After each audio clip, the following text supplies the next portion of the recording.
여러분, 안녕하세요. 소리소리입니다. 2023년의 첫째 주를 무사히 잘 보내셨나요? 매우 바쁜 한 주가 되었을 것 같습니다. 네, 저도 잘 지냈고요. 오늘은 일요일이에요. 일요일 아침 뜻하지 않게 일찍 깨어서 낭독을 시작합니다. 그래서 오늘은 낭독의 밤이 아니라 낭독의 아침이 되었네요. 제가 가지고 온 작품은 최서혜 작가의 홍염이라는 작품입니다. 아마 좀 낯선 작품일 것 같은데요.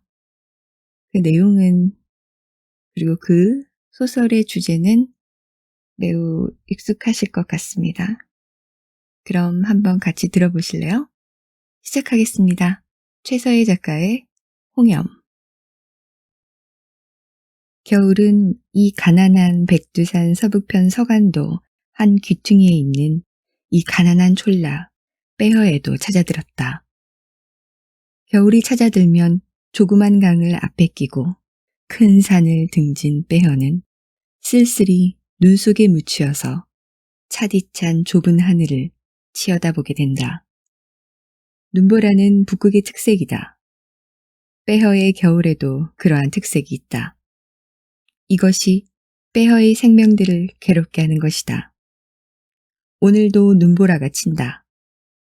북극의 얼음 세계나 거쳐오는 듯한 차디찬 바람이 우하고 몰려오는 때면 산봉우리와 엉성한 가지 끝에 쌓였던 눈들이 한꺼번에 휘날려서 이 좁은 산골은 뿌연 눈안개 속에 들게 된다.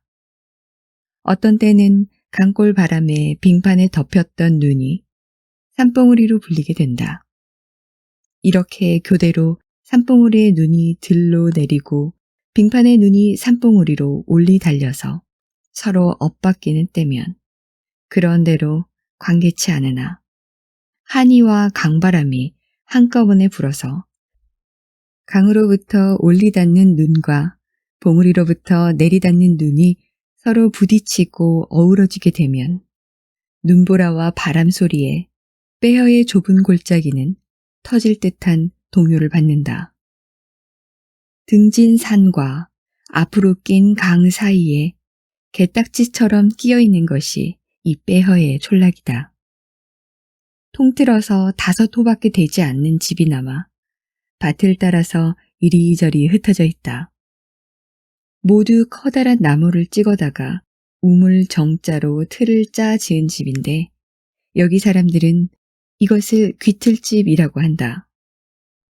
지붕은 대개 조나 피에 지피요 혹은 나무 껍질로도 이었다. 그 꼴은 마치 우리 내지의 거름집과 같다. 심하게 말하는 이는 돼지굴과 같다고 한다. 이것이 남부여대로 서간도를 찾아들어서 사는 조선 사람의 집들이다.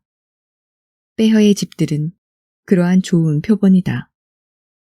험악한 강산, 세찬 바람과 뿌연 눈보라 속에 개딱지처럼 붙어서 위태롭게 침묵을 지키고 있는 이 모든 집에도 어느 때든 꼭 한때는 따뜻한 봄볕이 지내리라. 그러나 이렇게 눈발이 날리고 바람이 우지주면 그 어설궂은 집 속에 의지없이 들어박힌 사람들은 자기네로도 알 수 없는 공포에 몸을 부르르 떨게 된다.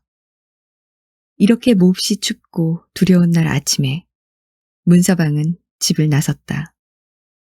산산이 흐트러진 머리카락을 뿌연 상투에 휘휘 걷어 담고 수건으로 이마를 질끈 동인 위에 까맣게 그은 대패반 모자를 끈달아 썼다. 부대처럼 툭툭한 토술의 바지 저고리는 언제 입은 것인지 뚫어지고 흙투성이가 되었는데 바람에 무겁게 흩날린다. 문서방이 벌써 갔소. 문서방은 집신의 들막끈을 단단히 하고 마당에 내려서려다가 부르는 소리에 머리를 돌렸다. 펄쩍 문을 열면서 때가 덕지덕지한 늙은 얼굴을 내미는 것은 한관청이었다. 왜 그러슈? 경기만 씨가 그저 남아있는 문서방은 한 발로 마당을 밟고 한 발로 흙마루를 밟은 채 한관청을 보았다. 한관청은 몰아치는 바람이 아치러운지 연방 흑흑 느끼면서 저 일절 욕을 마오. 그게 발음이 이런구. 그게 대놈인데 부모도 모르는 대놈인데 하는 양은 경험 있는 늙은 사람의 말을 깊이 들으라는 어조이다. 나는 또 무슨 말씀이라고? 아, 그놈이 이번도 그러면 그저 둔단 말이오? 문서방의 소리는 좀 붕괴하였다. 눈을 몰아치는 바람은 또 몹시 마당으로 몰려들었다. 급한에 문서방은 바람을 등지고 돌아서고 한관청의 머리는 창틀 안으로 자라막처럼 움츠러들었다. 글쎄, 이 늙은 건 말을 듣소. 그놈이 제 장인을 잘 알겠소, 응? 한관청은 함경도 사투리로 내면서 다시 머리를 내밀었다. 염려 마슈. 좋게 하죠. 문서방은 더 들을 말 없다는 듯이 바람을 안고 휙 돌아섰다. 글쎄, 무슨 일이나 없을까? 밭 가운데로 눈을 헤치면서 나가던 문서방은 주춤하고 돌아보면서 혼자 내었다. 눈보라 때문에 눈도 뜰 수 없거니와 지척을 분간할 수 없이 되어서 집은커녕 산도 보이지 않았다. 그새 무슨 일이 날라고. 그는 또 이렇게 혼자 뇌고 저고리 섭은 단단히 여미면서 강가로 내려가려다가 발을 돌려 언덕길로 올라섰다. 강얼음을 타고 가는 것이 빠르지만 바람이 심하면 빙판에서 걷기가 거북하여 언덕길을 취하였다. 하도 다니던 길이니 짐작으로 걷지 눈에 묻히어서 길이 보이지 않았다. 언덕길에 올라서니 바람은 더욱 심하였다. 우아 하고 가슴을 쳐서 뒤로 휘딱 자빠질 것은 고사하고 눈발이 아치럽게 낯을 치어서 눈도 뜰 수 없고 숨도 바로 쉴 수 없었다.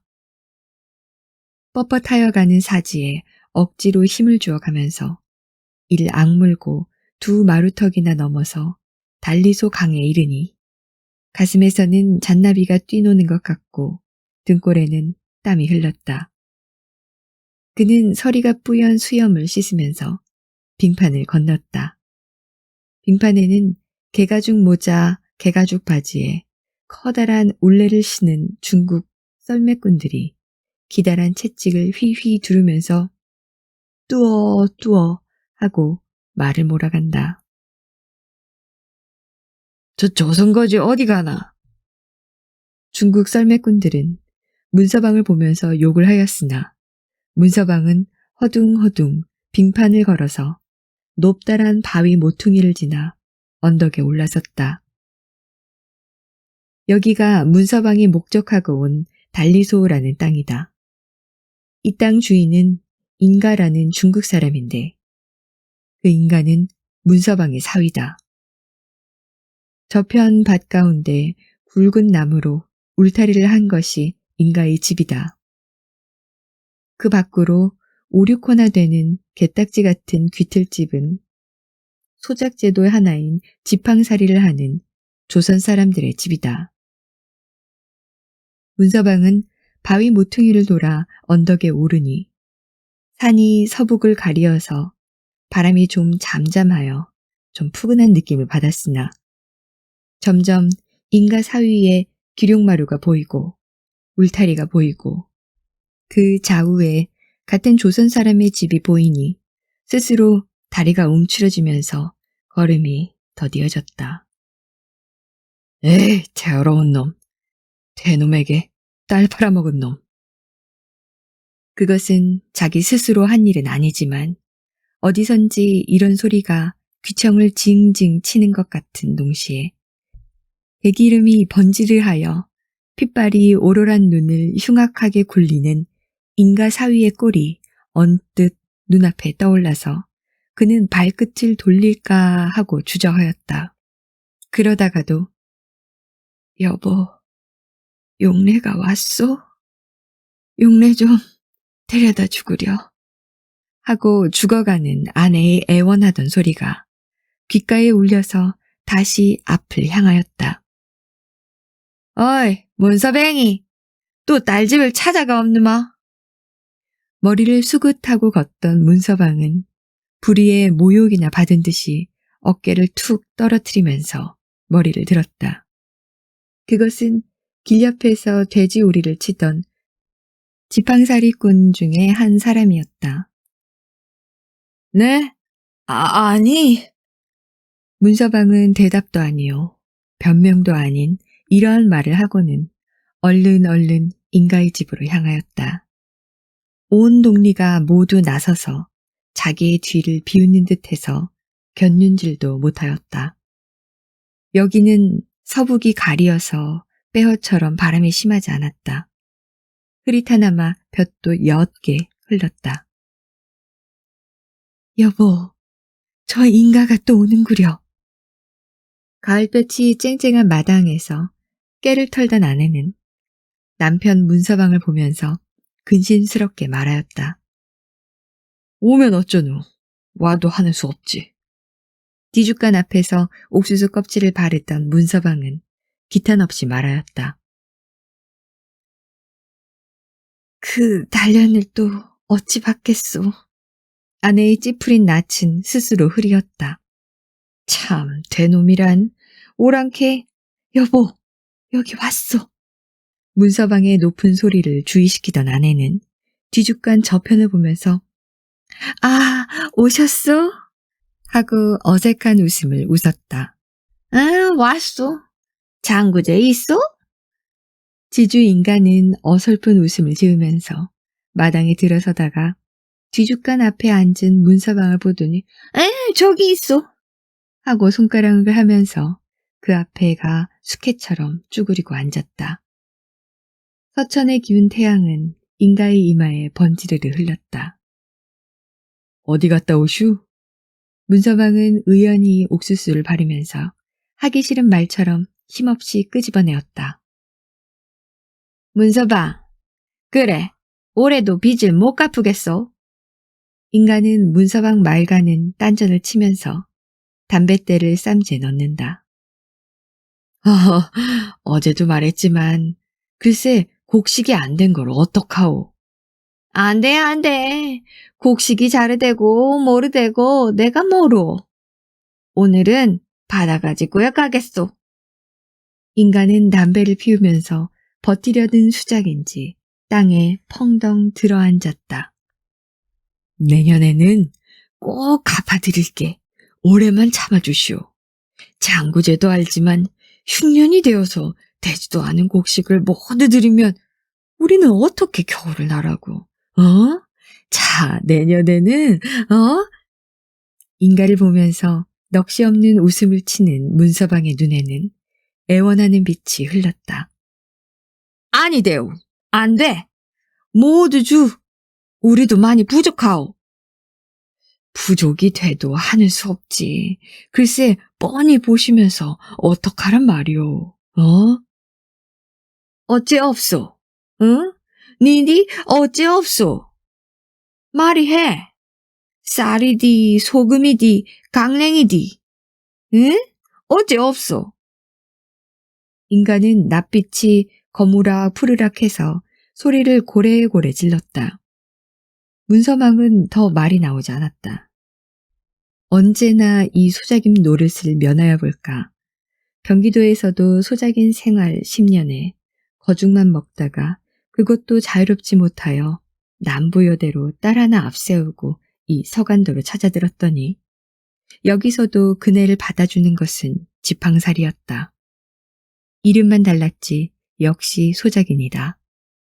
들어오던 해는 풍년이었으나 늦게 들어와서 얼마 심지 못하였고 그 이듬해에는 흉년으로 말미암아 1년 내 구워 먹은 것과 소작료도 못 갚아서 인가에게 매까지 맞고 금년으로 미뤘더니 금년에도 흉년이 졌다.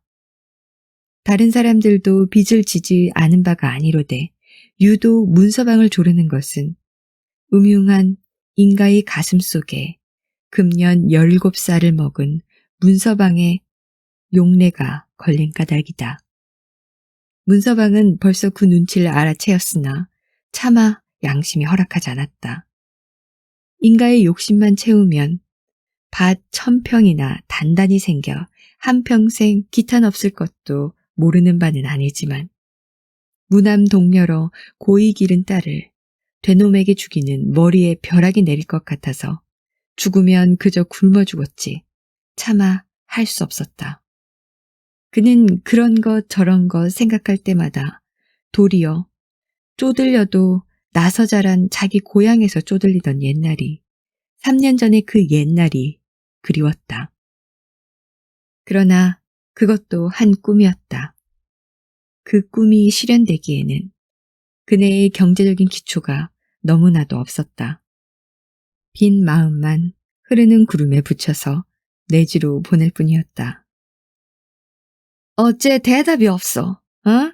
그래, 우리 빚을 안 갚아? 응? 이놈 껍질을 벗게 부른다. 인간은 담뱃대를 꽁무니에 찌르면서 일어나 앉더니 팔을 걷는다. 그것을 본 문서방 아내는 낯빛이 파랗게 질려서 부들부들 떨면서 이편만 본다. 문서방도 낯빛이 까맣게 죽었다. 자, 그러면 금년 농사는 온통 드리지요. 문서방의 목소리는 힘없이 떨렸다. 마치 종아리채를 든 초학 훈장의 앞에 엎드린 어린애의 소리처럼. 뿌요, 뿌요. 싫어. 모두 우리 가져가도 옥수수, 소금, 좁쌀 모두 니디 자리 알아 있어. 그거 안 줘. 검붉은 인가의 뺨은 성난 두꺼비 배처럼 불떡불떡 하였다. 나머지는 내년에 갚죠. 문서방은 머리를 툭 떨어뜨렸다. 뭐? 껍질을 벗긴다. 인가의 억센 손이 문서방의 멱살을 잡았다. 문서방은 가만히 받았다. 정신이 아찔하였다. 아이고, 장구제 제발 살려줍시오. 제발 살려줍시오. 뼈를 팔아서라도 갚겠습니다. 장구제 제발. 문서방의 아내는 부들부들 떨면서 인가의 팔에 매달렸다. 그의 애걸하는 소리는 벌써 울음에 딸렸다. 내 봄이 어디 소금을 낼라 아니 줬소. 아니 줬소. 어제 줬소. 인가의 주먹은 문서방의 귓벽을 울렸다. 어이구! 문서방은 땅에 떨어졌다. 아이고, 장구지, 제발 살려줬소. 응? 쓰러지는 문서방을 붙잡던 아내는 인가를 보면서 땅에 엎드려서 손을 비빈다. 이 쌍놈의 새끼, 니디 안에 니든 내가 가져가 하고 인가는 문서방을 치더니 엎드려서 손이야 발이야 비는 문서방의 아내의 손목을 잡아 끌었다. 니디 우리 집에 가. 오늘부터 니디 우리 애미네. 장구제 제발. 아이고. 집안에서 바느질하던 용례가 인간은 문서방의 아내를 사정없이 끌고 자기 집으로 향한다. 나를 잡아가라. 나를. 쓰러졌던 문서방은 인가의 팔을 잡았다.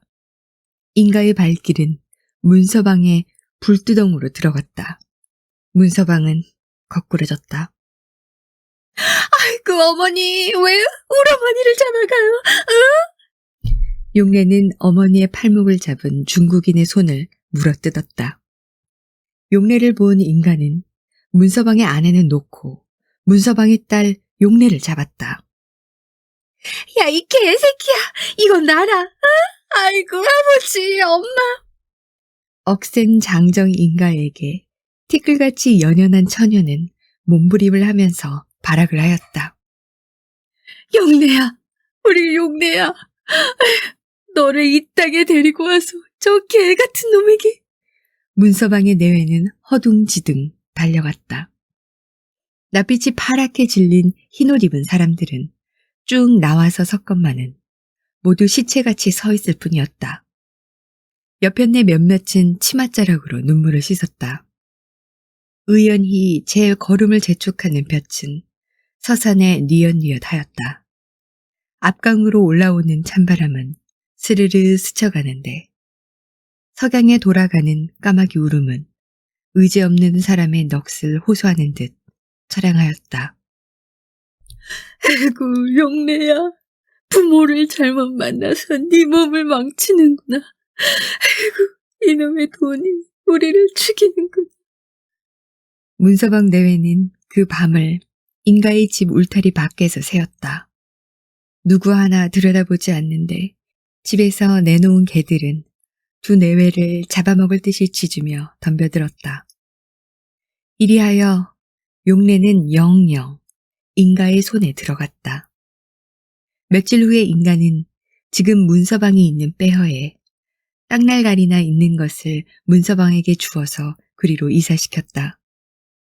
문서방은 별별 욕과 애원을 하였으나 나중에 인가는 자기 집 일꾼들을 불러서 억지로 몰아내었다. 이리하여 문서방은 차마 생목숨을 끊기 어려워서 원수가 주는 땅을 파먹게 되었다. 그것이 작년 가을이었다. 그 뒤로 인가는 절대로 용례를 밖으로 내보내지 않을 뿐만 아니라 그 어버이 되는 문서방 내외에게도 보이지 않았다. 용례는 매일 밤 밥도 안 먹고 아버지 어머니만 부르고 운다는 희미한 소식을 인가의 집에 가까이 드나드는 중국인들에게서 들을 때마다 문서방은 가슴을 치고 그 아내는 피를 토하였다.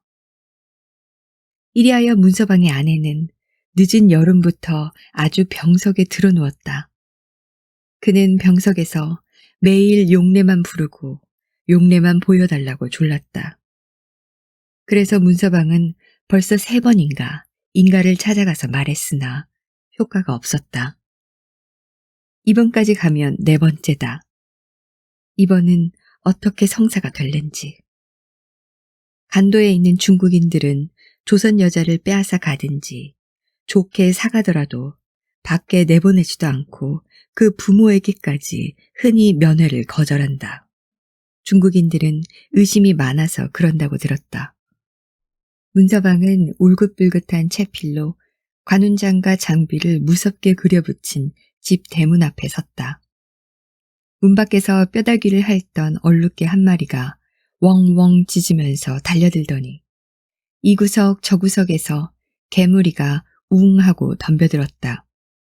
어떤 놈은 으르렁 으르고 어떤 놈은 꼬리를 뒷다리 사이에 바싹 끼면서 금방 물듯이 송곳 같은 이빨을 악 물었고 어떤 놈은 대들었다가는 뒷걸음치고 뒷걸음질 쳤다가는 대들면서 산천이 무너지게 짖고 어떤 놈은 소리도 없이 코만 실룩실룩하면서 달려들었다. 그 여러 놈들이 문서방을 가운데 넣고 쭉 돌라서서 각각 제 제주대로 날뛴다. 그렇지 않아도 지금 개 때문에 대문 밖에서 기웃거리던 문서방은 이 사면초가를 어떻게 막으면 좋을지 몰랐다. 이러는 판에 한 마리가 휙 들어와서 문서방의 바짓가랑이를 물었다. 아이, 개를! 문서방이 소리를 치면서 돌멩이를 찾느라고 엎드리는 것을 보더니 개들은 일시에 뒤로 물러났으나 또다시 덤벼들었다. 안에서 개가죽 모자를 쓰고 뛰어나오는 일꾼은 기다란 호미 자루를 휘두르면서 개를 쫓았다. 개들은 몰려가면서도 몹시 짖었다. 문서방은 수수깡이 지저분하게 널려있는 방문으로 들어갔다. 누릿하고 퀴퀴한 더운 기운이 후끈 낯을 스칠 때 얼었던 두 눈은 뿌연 더운 안개에 스르르 흐리어서 어디가 어디인지 잘 분간할 수가 없었다.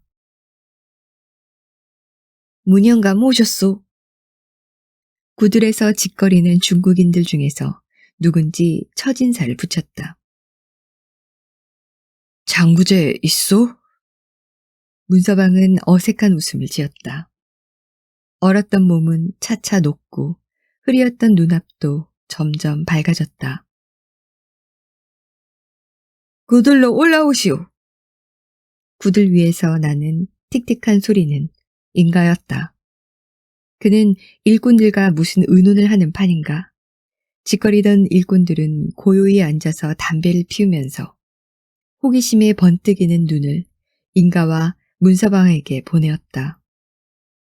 어느 천년에 지은 집인지 거미줄이 얼키설키 서린 천장과 벽은 아궁이 속같이 까만데 벽에 붙여놓은 삼국 풍진도며 추냐 도리 원도는 이리저리 찢기고 그을렀다. 그을음과 담배 연기에 쌓여서 눈만 반짝반짝하는 무리들은 아귀도를 생각해 한다. 문서방은 무시무시한 기분에 몸을 부르르 떨었다. 주엠빠. 인간은 웬일인지 서투른 대로 곧잘 하던 조선말은 하지 않고 알아도 못 듣는 중국말을 쓰면서 담뱃대를 문서방 앞에 내밀었다. 여보, 장구제, 우리 아내가 딸을 못 봐서 죽겠으니 좀 보여주시오. 어? 문서방은 담뱃대를 받으면서 또 전처럼 애걸하였다. 인간은 이마를 찡그리면서 불을 불렸다. 제 아내가 마지막 죽어가는데 철천지 한이나 풀어야 하지 않겠소? 한 번만 보여주시오. 어서 그래주시오. 내가 용례를 만나면 꼬일 리가 있겠소. 이렇게 될 바에야 한 번만 낯이나 저 죽어가는 제 애미 낯이나 한번 보게 해주시오. 제발. 안 돼요. 보내지 뭐 하겠소. 우리 아내는 나갔소.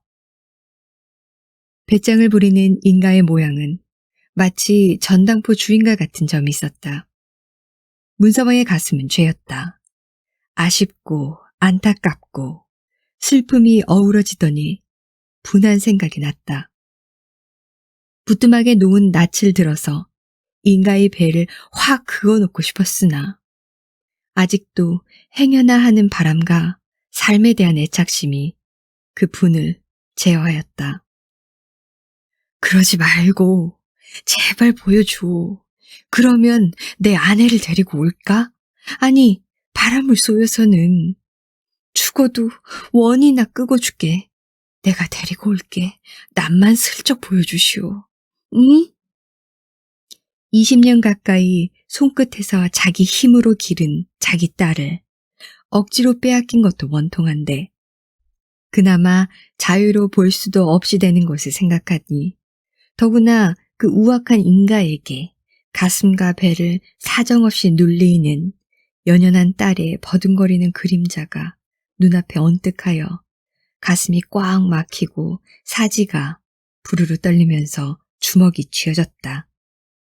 그러나 뒤따라 병석의 아내가 떠오를 때 그의 주먹은 풀리고 머리를 숙였다. 넬리, 오늘이디 이리 마소. 인간은 문서방을 어서 가라는 듯이 자기 먼저 구들에서 내려섰다. 제발 그러지 말고 제발 한 번만이라도 남만. 문서방은 인가를 따라 밖으로 나오면서 울었다. 등 뒤에서는 웃음소리가 들렸다. 그러나 그 웃음소리는 이때의 문서방에게는 아무런 자국도 주지 못하였다. 자, 이거 적지만.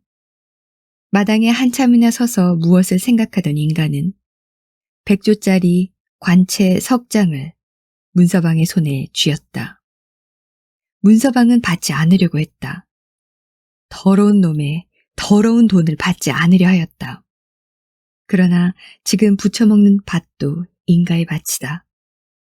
잠깐 사이 분과 서름에 어리어서 튀기던 돈은 돈 힘은 굶고 헐벗은 문서방을 누르지 않을 수 없었다. 그는 못 이기는 것처럼 300조를 받아넣고 힘없이 나오다가 저 속에는 용례가 있으려니 생각하면서 바른편에 놓인 조그마한 집을 바라볼 때 자기도 모르게 발길이 도로 돌아섰다. 마치 거기서는 용례가 울면서 자기를 부른 것 같았다. 그러나 인간은 문서방을 문 밖에 내보내고 문을 닫아 잠갔다. 문 밖에 나서니 천지가 아득하였다. 발길이 돌아서지 않았다. 사생을 다투는 아내를 생각하면 아니 가든 못할 일이고 이 울타리 속에는 용례가 있거니 생각하면 눈길이 다시금 울타리로 갔다. 그가 바위 모퉁이 빙판에 올 때까지 개들은 쫓아나와 짖었다. 그는 제 분내 한 마리 때려잡는다고 얼른 돌멩이를 집어들었다가 작년 가을에 어떤 조선 사람이 중국 사람의 개를 때려 죽이고 그 사람이 주인에게 총에 맞아 죽은 일이 생각나서 들었던 돌멩이를 흩뿌렸다. 돌아 떨어지는 겨울에는 어느새 강 건너 봉우리 엉성한 가지 끝에 걸렸다. 바람은 좀 자고 날씨는 맑으나 의연히 추워서 수염에는 우물가처럼 얼음이 달렸다. 눈옷 입은 산봉우리 나뭇가지 끝에 남았던 붉은 서양볕이 스르르 자취를 감추고 먼 동쪽 하늘가에 차디찬 연자주빛이 싸르르 돌더니 그마저 쓰러지고 쌀쌀한 하늘에 찬 별들이 내려다 보이게 되면서부터 어둑한 황혼빛이 폐허의 좁은 골에 흘러들어서 개딱지 같은 집속까지 흐르기 시작하였다. 까만 석가래가 드러난 수수깡 천장에는 근 거미줄이 흐늘흐늘 수없이 들이이고 빈대 죽인 자리는 수목으로 댄잎을 그린 듯이 흙벽에 빈틈이 없는데 먼지가 수북한 구들에는 구름 깔개를 깔아놓았다.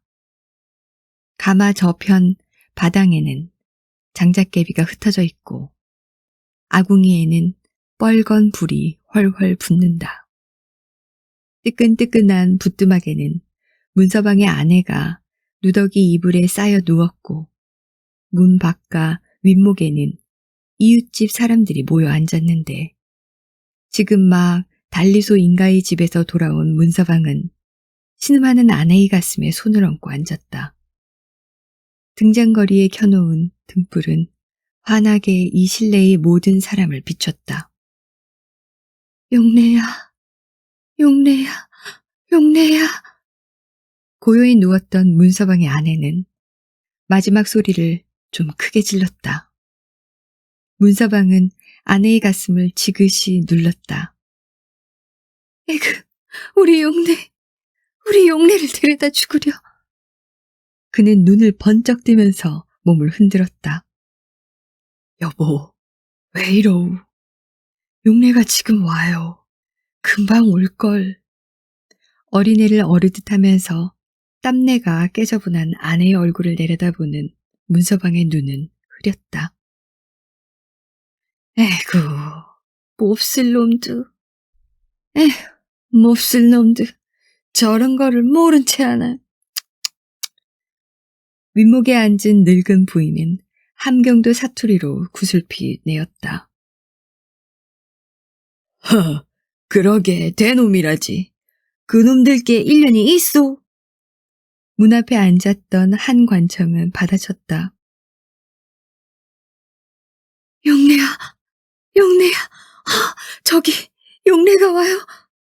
문서방의 아내는 쑥 꺼진 두 눈을 모들 떠서 천장을 뚫어지게 보면서 보기에 아치러운 웃음을 웃었다.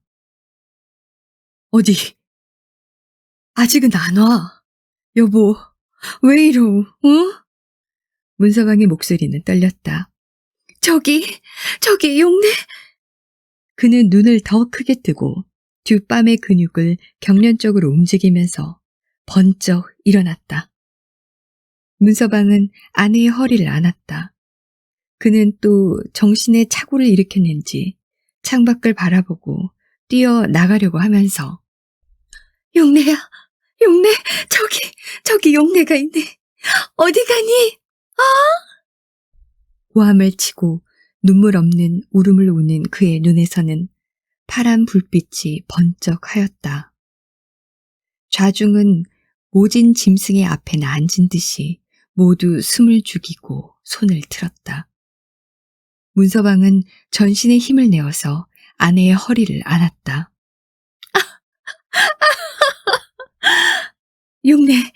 용내가 저리로 가는구나. 저놈이 웬 놈이냐 하면서 한참 이를 악물고 창문을 노려보더니 이놈아! 우리 용내를 놔라 이놈아! 저 되놈이 용내를 잡아가네. 이놈 놔라. 이놈 모가지를. 그의 눈앞에는 용내를 인가에게 빼앗기던 그때가 떠올랐는지 이를 꾹 갈면서 몸을 번쩍 일으켜 창문을 향하고 내달았다. 여보, 정신을 차리오. 왜 이러, 여보, 응? 쫓아나가면서 아내의 허리를 안아서 뒤로 끌어들이는 문서방의 소리는 눈물에 젖었다. 이놈아, 이게 웬 놈이 남을 붙잡니, 응? 그는 두 손으로 남편의 가슴을 밀다가도 달려들어서 남편의 어깨를 물어뜯으면서 이건 놔라, 용내야. 저게 웬 놈이? 저놈이 용내를 깔고 왔네. 하고 몸부림을 탕탕하는 그의 눈에는 핏발이 서고 낯빛은 파랗게 질렸다. 이때 한관천 곁에 앉았던 젊은 사람은 얼른 일어나서 문서방을 조력하였다. 끌어들이려거니 뛰어나가려거니 하여 밀치고 당기는 판에 등잔거리가 넘어져서 등불이 펄렁 죽어버렸다. 방 안이 갑자기 깜깜하여지자 창문만 희슥하였다. 조심들 하라니, 에? 불도. 한관청은 등을 화로에 대이고 푸푸 불면서 툭턱툭턱하는 사람들께 주의를 시켰다. 불은 번쩍하고 켜졌다. 문을 치는 바람 소리가 요란하였다. 에? 바람이 나는 게라. 날새도 파릇파다. 한관청은 이렇게 내면서 등잔거리에 등을 꽂고 몸부림하는 문서방 내외와 젊은 사람을 피하여 앉았다. 이거 놓아줘. 우리 용내가 죽소. 저 흉한 대놈에게 깔려서. 저것 봐라. 이놈, 내 이놈아. 용내야. 사람 살려줘. 우리 용내를. 그는 마지막으로 오장육부가 쏟아지게 소리를 지르다가 검붉은 핏덩이를 왈칵 토하면서 앞으로 거꾸러졌다. 아휴, 끔찍한 게. 하면서 여러 사람들은 거꾸러진 문서방의 아내 앞에 모여들었다. 여보, 정신 좀. 떨려 나오는 문서방의 소리는 절반이나 울음으로 변하였다. 거불거불하는 등불 속에 검붉은 피를 한 마리나 토하고 쓰러진 그는 낯이 파랗게 되어서 숨결이 없었다. 자귀신이 붙었는가? 강제방 신미기 두열로 구슬벼. 여러 사람들과 같이 문서방의 아내를 부뚜막에 고요히 뉘어놓고 한관청은 귀신을 쫓는 경문이라도 발음도 바로 못하는 28수를 줄줄줄 읽었다. 여보. 문서방의 목매인 울음을 받는 그 아내는 한관청의 서투른 경문 소리를 듣는지 마는지 손발은 점점 식어가고 낯은 파랗게 질렸는데 무엇을 보려고 애쓰던 눈만은 멀거니 뜨고 그저 무엇인지 노리고 있다. 경문을 읽던 한광청은 늙어가는 사람이 울기는 우지 마오. 살아날 거. 하고 문서방을 나무라면서 문서방의 아내 앞에 다가가더니 주머니에서 은동침을 꺼내 문서방 아내의 인중을 꾹 찔렀다. 그러나 점점 식어가는 그는 이마도 찡기지 않았다. 다시 콧구멍에 손을 대어보았으나 숨결은 없었다. 바람은 우스 하고 문에 눈을 들이쳤다. 여러 사람은 약속이나 한 듯이 두려운 빛을 띤 눈으로 창을 바라보았다. 여보, 끝내 용례를 못 보고 죽었구려. 문서방은 울기 시작하였다. 그 울음소리는 고요한 방 안 불빛 속에 바람소리와 함께 처량하게 흘렀다. 에이구, 못된 놈도 있는 게. 에이구, 참 불쌍하게도. 우리도 다 그 신세지. 무시무시한 기분에 쌓여서 낯빛이 푸르러가는 여러 사람들은 각각 한마디씩 내었다. 그 소리는 모두 갈데없는 신세를 호소하는 듯하게 구슬프고 힘없었다. 문서방의 아내가 죽은 그 이튿날 밤이었다. 그날 밤에도 바람이 몹시 불었다. 그 바람은 강바람이어서 서북에 들린 산 때문에 어지간한 바람은 움쩍도 못하던 달리소까지 범하였다. 서북으로 산을 등지고 앞으로는 강 건너 높은 절벽에 대하여 강골밖에 터진 데 없는 달리소는 강바람이 들어차면 빠질 데는 없고 바람과 바람이 부딪혀서 흔히 해오리 바람이 일게 된다. 이날 밤에도 그 모양으로 달리소에는 해오리 바람이 일어서 낯가리가 날리고 지붕이 날리고 산천이 울려서 혼돈이 배판할 때 사람은커녕 개와 돼지도 굴 속에서 꿈쩍 못하였다. 밤이 퍽 깊어서였다. 차디찬 별들이 총총한 하늘 아래 우렁찬 바람에 휘날리는 눈발을 무릅쓰고 달리소 앞강 빙판을 건너서 달리소 언덕으로 올라가는 그림자가 있다. 모진 바람이 스치는 때마다 혹은 엎드리고 혹은 우뚝 서기도 하면서 바삐바삐 가던 그 그림자는 개딱지 같은 지팡사리 집 근처에서부터 무엇을 꺼리는지 좌웃을 슬며슬며 보면서 자취를 숨기고 걸음을 느리게 하여 저편으로 돌아가 인가의 집 높은 울타리 뒤로 돌아갔다. 어느 구석에서인지 개가 한 마리, 두 마리, 세 마리 뒤이어 나와서 짖으면서 그 그림자를 쫓아간다. 그 개소리는 처량한 바람소리 속에 쌓여 건너편 산을 지르렁 지르렁 울렸다. 인가의 집에서는 개짖음에 마적이나 돌아오는가 믿었던지 허총질을 네댓방이나 하였다. 그 소리도 산천을 울렸다. 그 바람에 슬근슬근 가던 그 그림자는 휙 돌아서서 손에 들었던 보자기를 개 앞에 던졌다. 보자기는 터지면서 둥글둥글한 것이 우르르 쏟아졌다. 짖으면서 달려오던 개들은 짖기를 그치고 거기 모여들어서 서로 물고 뜯고 빼앗아 먹는다. 그러는 사이에 그림자는 인가의 울타리 뒤에 산같이 쌓아놓은 보리집 더미에 가서 성냥을 쭉 긋더니 뒷산으로 올리닫는다. 처음에는 바람 속에서 판득판득하던 불이 삽시간에 그 산 같은 보리집 더미에 붙었다. 불이야! 하는 고함과 함께 사람의 소리는 요란하였다. 모진 바람에 하늘하늘 일어서는 불길은 어느새 보리집 더미를 살라버리고 울타리를 살라버리고 울타리 안에 있는 집에 올맞다.